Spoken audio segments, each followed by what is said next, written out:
수험생 여러분 안녕하십니까? 자, 우리 투자자산 운용사 총정리 강좌를 맡은 김일령입니다. 이 강좌는요, 저 혼자 단독으로 진행하는 게 아니라 우리 그 최수환 선생님하고 같이 나누어서 이 과목을 나누어서 진행을 할 예정입니다. 근데 뭐 이거를 1과목은 누가 맡고 이렇게 한 건 아니고요. 이제 각자 분야가 있습니다.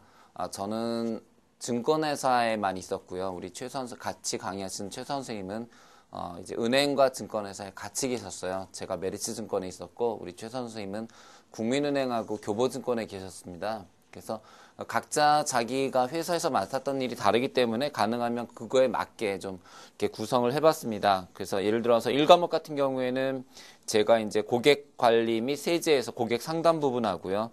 그 다음에 투자 운용 및 전략을 맡고 나머지 부분을 이제 우리 최 선생님이 맡게 되시고 그 다음에 2교시 3과목으로 가게 되면은, 이제 제가 거의 법규 부분을 거의 제가 다 맡아서 하고요. 주식 투자 운영을 우리 최 선생님이 맡아서 하는, 그런 식으로 나누어서 진행을 하도록 하겠습니다. 이 투자자산 운용사라는 거는요, 여러분들이 지금 아마도 제가 볼 때는 아마 이 시험을 하시려는 분들이 우선 증투상을 따셨을 거고요. 그 다음에 아마도 파생상품 투자상담사 따셨을 거고, 그리고 나서 이제 세 번째로 바로 이 투자자산 운용사로 오지 않으셨나 이렇게 보여져요. 혹은 뭐 펀드 따신 다음에 펀드 투상을 따신 다음에 그 다음에 이렇게 투자자산으로 오지 않으셨나 이런 생각이 드는데요. 여러분들이 봤었던 이 세 개의 시험 중에서요, 이 난이도만 따진다면은 얘네 셋은 웃긴다 보시면 돼요. 물론 이제 얘가 좀 난이도가 있죠. 파생투상 난이도 있고, 펀드투상 과거에 굉장히 쉬웠는데 요즘 들어서 난이도 좀 올라가줬고, 그렇지만 아무리 얘가 난이도가 올라갔다 하더라도 이 투자자산만큼 어렵지는 않습니다. 왜냐하면 투자자산은 기본적으로 문제를 쉽게 내려고 해도 갖고 있는 단원 자체가 안에 포함되어 있는 과목 자체가 기본적으로 어렵습니다. 이제 여기까지 들으시면 하기가 싫으시죠? 그죠? 아이씨, 나 안 해. 아니요, 그러지 마시고요. 그렇게 따기 힘든 만큼, 합격률이 낮은 만큼 땄을 때 희소 가치가 크죠. 사실 솔직히 말씀드리면 증투상 없는 사람이 어디 있습니까? 어제 저 지난달 뉴스 보니까 초등학교 5학년짜리에 따가지고 좋아하더라고요. 최연소 합격 초등학교 5학년. 근데 그 어린아이가 투자자산 운용사 붙기 힘듭니다. 이거는 60점 합격이지만 얘는 70점 합격이거든요. 그래서 몇 가지 이제 투자자산을 공부할 때 여러분들이 좀 알아두셔야 될 게, 난이도 자체가 어렵다라는 거예요. 그 다음에 상당히 생소한 과목들로 구성이 되어 있습니다. 그리고 합격점이 높습니다. 합격 커트라인이 높아요. 70점이죠. 이런 세 가지 이유 때문에 투자자산 운용사의 합격률은 굉장히 낮습니다. 제 기억으로도요, 제가 증권에 다닐 때 이거 제가 합격했는데 우리 증권사에서 합격자가 거의 없었어요. 창피한 일이지만. 그래서 이사님이 회의하실 때 칭찬받았던 기억이 나요. 당신네 부서 신입사원 이거 붙었다고.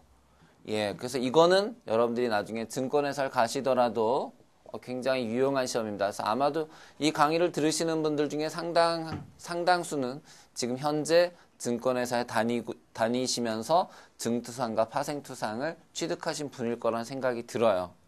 그래서 일단 기본적으로 너무 우습게 보지 말자, 이 말씀 드리고 싶고요. 그렇지만 이건 분명히 뭐가 아니라 뭐다. 그렇죠. 절대평가가 아니라 땡땡, 상대평가가 아니라 절대평가입니다. 여러분들이 남을 의식할 이유가 전혀 없어요. 여러분들은 그냥 무조건 70점을 목표로 하시면 됩니다. 근데 단지 우리가 70점을 목표로 하면은 절대로 70점을 받을 수가 없죠. 그래서 제 생각에는 그러면 선생님 우리 90점을 목표로 합시다 라고 말씀드리고 싶지만 90점을 맞기가 정말 힘든 과목이에요. 힘든 시험이에요. 그래서 그렇게 하기에는 여러분들이 정말 생업을 많이 등한시하고 이 공부를 하셔야 돼요. 그럴 수 없잖아요. 여러분들 다 생업이 있으시잖아요. 저는 대학생인데요. 대학생도 공부하셔야 되잖아요. 지금 모든 걸 팽개치고 이 공부만 하실 수 있는 분은 없잖아요. 그래서 제가 볼 때는 우리가 목표를 80으로 잡자 이거예요. 목표를 80점으로 잡자. 그렇게 해서 공부를 해나가시는데, 자, 그러면 이 투자자산 운용사가 지금 세 과목으로 되어 있고 총 130문제란 말이에요. 자, 이 130문항을 다 맞춘다. 그러려면은요, 항상 여러분이 여기에 곱하기 10 정도, 즉 1300개 정도의 개념을 여러분들이 확실하게 아셔야지 100점을 받을 수가 있어요. 그러면 80점을 받기 위해서는 곱하기 8을 하면 되느냐? 뭐 얼추 그렇게 해도 되지만 제가 볼 때는 여러분들이 이 130문항 1300개를 맞추기 위해서, 이걸 맞추기 위해서 여러분들이 해주셔야 될 것은 제가 볼 때는 한 7, 800개, 한 800개 정도의 개념을, 이런 개념만 확실하게 알면 되지 않느냐. 그래서 제가 이제 하면서, 수업을 하면서 어떻게 해드릴 거냐면, 만약에 여기에 이제 1, 2, 3, 4, 5 이렇게 5가지 개념이 있으면 이 중에서 제일 중요한 거 순서를 매겨드린단 말이죠. 그래서 꼭 하셔야 될 거 1, 2, 3을 말씀드리고 4, 5는 읽고 지나가거나 아니면 안 한단 말이에요. 그래서 왜 이런 거 안 해요? 그러지 마시라는 거죠. 왜냐하면 여러분들은 지금 만점을 목표로 하는 게 아니라 80점을 목표로 하는 거고 800개의 개념만 익히면 되니까 제가 알려드리는 것만 하더라도 이 800개의 개념을 통해서 여러분들이 80점을 받을 수 있다. 이 얘기예요. 아시겠죠? 그래서 우리는 수업이 전체적인 걸 다 커버하진 않는다. 만약에 이걸 전체적인 걸 다 커버하면요, 이 강좌 수가 70개에서 80개가 나옵니다. 여러분 다른 사이트의 강좌 한번 보고 오셨죠? 그죠? 그 사이트 되게 유명한 그 사이트 거기 가시면 이 투자자산 운용사가 거의 80강좌로 돼 있죠. 근데 저희는 그 강좌의 절반이 안 됩니다. 그러면은 그거밖에 안 되는 걸로 너 어떻게 합격시킬 거냐? 말씀드린 것처럼 전략은 그거예요. 최소한의 시간을 투자해서 맞출 수 있는 것만 맞추자라는 거예요. 여러분들이 맞출 수 있는 것만 맞춰도 합격은 된다는 거죠. 수석 못해요. 저한테 수업 들어서 수석 못해요. 만점도 못 받아요. 하지만 여러분들이 합격은 한다라는 거죠. 왜? 제가 합격했으니까. 제가 합격했고 우리 최수환 선생님이 합격했으니까. 그래서 우리 둘이 합격한 전략을 여러분들한테 그대로 알려드리겠다 이 얘기죠. 그죠? 예. 우리 둘 다 시험도 안 본 놈들이라면 이렇게 얘기하면 도둑놈이겠지만 최 선생님이나 저나 둘 다 이 시험에 합격한 사람들이기 때문에 여러분들한테 이렇게 말씀드릴 수가 있는 거죠. 되셨죠? 자, 그러면은 여러분들이 이 강좌를 들어도 충분한 이유들이 좀 있죠? 예. 우리가 충분히 전략을 가지고 접근을 하면은 여러분들이 합격하실 수가 있답니다. 자, 그러면 바로 이제 고만 잔소리하고 우리 교재로 들어가 보도록 하겠습니다. 자, 투자자산 운용사 핵심 총정리 제1장은요. 제1과목의 첫 번째 고객관리 및 세제로 되어 있는데요. 그 중에서 우리가 오늘부터 고객관리를 공부할 거예요. 자, 고객관리. 이 파트는요. 뭐 이제 다시 또 5가지 파트로 나누어지지만 그 여러 가지 중에서 우리가 다시 첫 번째로 공부할 것은 고객 상담입니다. 혹시라도 여러분들이 지금 우리 교재하고 시스컴 교재하고요. 그 협회 교재를 둘 다 갖고 계신 분은 이 둘의 순서가 틀린데 이거 시스컴 교재 보면 큰일 나겠다 생각하지 마세요. 순서만 바뀌어져 있지 다 들어가 있습니다. 5개는 다 들어가 있어요. 고민하지 마세요. 자, 고객 상담 여러분들 교재에서 같이 살펴보도록 할게요. 자, 고객의 재무 설계 상담과 재무 문제 상담으로 가겠습니다. 재무 설계 상담. 자, 이거 뭐예요? 우선 여러분 보세요. 재무 설계하고요. 재무 문제가 있어요.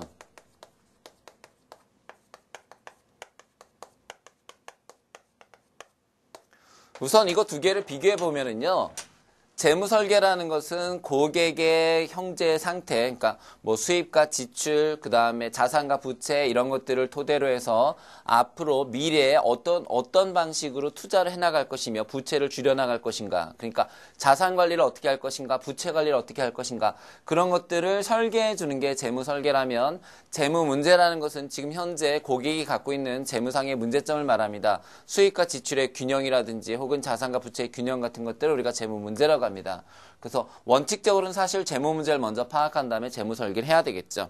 그렇죠? 그래서 우선 재무 설계 상담부터 보면 목표 설정을 하고 고객의 재무 목표를 본다.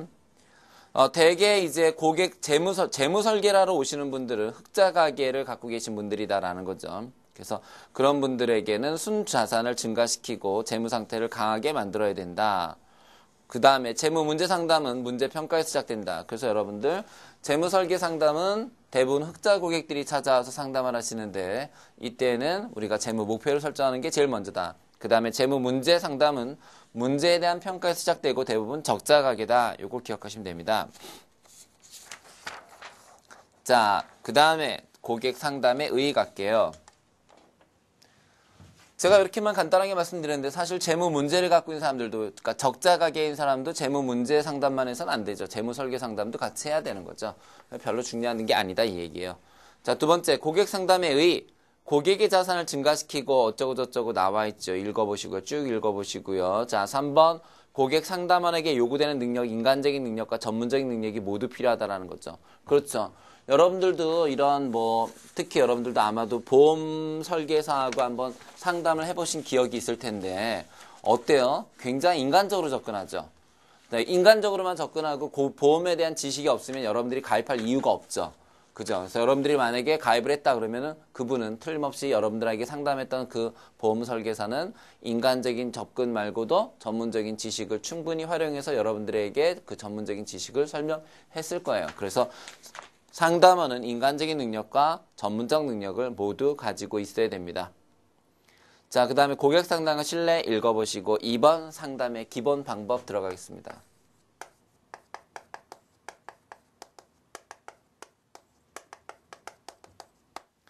여기는 무지하게 중요합니다, 여러분. 그러니까 이런 게 바로 별표예요. 별표. 자, 상담 방법 5가지가 있습니다. 우선 그것부터 알아볼게요. 경청, 반영, 그 다음에 명료화, 직면 해결.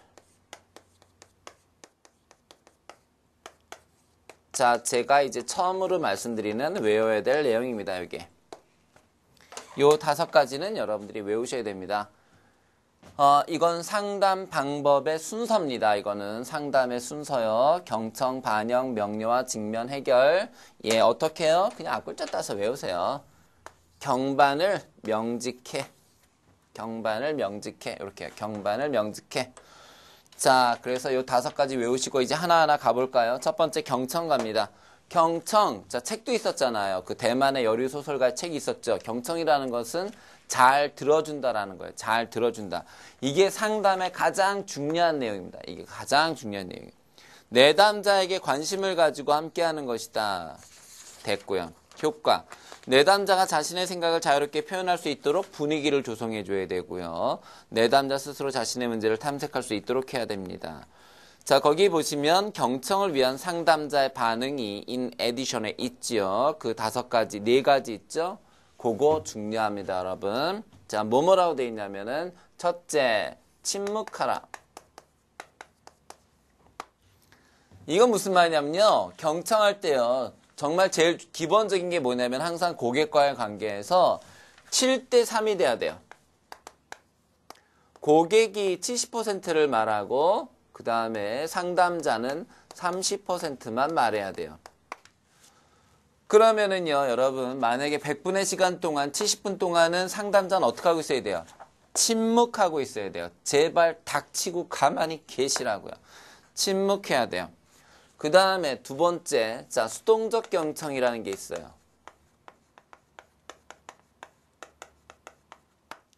자, 가만히 듣는 것 중에 수동적 경청이라는 것은 장단만 맞춰주는 거예요. 그래서, 오, 그래요? 와우, 이렇게. 이게 수동적 경청이에요.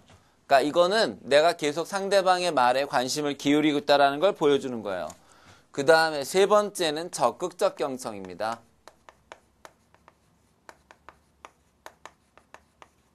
얘하고 차이 아시죠? 이건 진짜 닥치고 그냥 듣고만 있는 거고요. 오, 예, 그래요? 와, 정말 좋았겠네요. 이거 수동적 경청이요. 그 다음에 적극적 경청은요, 그거보다 조금 더 나아가서 질문하는 거예요.